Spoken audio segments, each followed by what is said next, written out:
എൻ്റെ പേര് സാലി റോയ്, മലമ്പുഴ അകമലവാര ഇടവയിൽ നിന്ന് വരുന്ന അമ്മയ്ക്ക് വേണ്ടിയാണ്. എൻ്റെ അമ്മയ്ക്ക് ലിവറിന് അസുഖങ്ങളാണ്. അപ്പോൾ അമ്മയ്ക്ക് ഇങ്ങനെ ഹോസ്പിറ്റലിൽ തന്നെയായിരുന്നു. പെട്ടെന്ന് അമ്മയ്ക്ക് ഓർമ്മയില്ലാതെ വന്നു. അമ്മയ്ക്ക് അമോണിയയുടെ അളവ് കൂടി, ഓർമ്മയില്ലാതെ ഐ സി കയറി.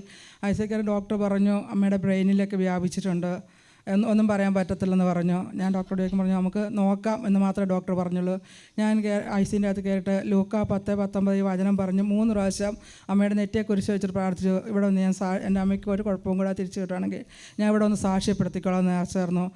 വൈകുന്നേരം 4 മണിക്ക് വിസിറ്റിംഗ് ടൈം ഞാൻ ചെന്ന് കയറി ചെല്ലുമ്പോൾ അമ്മ എന്നോട് ചോദിച്ചു നീ എങ്ങനെയാണ് വന്നതെന്ന് ചോദിച്ചു. അങ്ങനെ അമ്മ അവിടെ കുറച്ച് ദിവസം കഴിഞ്ഞപ്പോൾ ഡിസ്ചാർജായി, സൗഖ്യം കിട്ടി. അമ്മ അനുഗ്രഹിച്ചു, ദൈവം അനുഗ്രഹിച്ചു. അമ്മയ്ക്ക് വേണ്ടി പ്രാർത്ഥിച്ചു. അമ്മയുടെ കർത്താവ് അപ്പന് വേണ്ടി പ്രാർത്ഥിച്ചപ്പോഴോ അപ്പച്ചനും വേണ്ടി ഇതുപോലെ തന്നെ പ്രാർത്ഥിച്ചിരുന്നു. അച്ഛൻ പറഞ്ഞ പോലെ ചെയ്തു. അതുപോലെ അപ്പച്ചനും സൗഖ്യം കിട്ടി. രോഗികൾക്ക് വേണ്ടിയുള്ള ശുശ്രൂഷയിൽ പങ്കെടുത്തു, രോഗിലേപനം കൊടുത്തു. അതോടുകൂടി മരിക്കാൻ കിടന്ന ആള് ജീവൻ പ്രാപിച്ചു പോയി. അല്ലേലിയ. രോഗി വിലാനം മരിക്കാനുള്ള ഉദാശയല്ല, ജീവിക്കാനുള്ള ഉദാശയാണ്.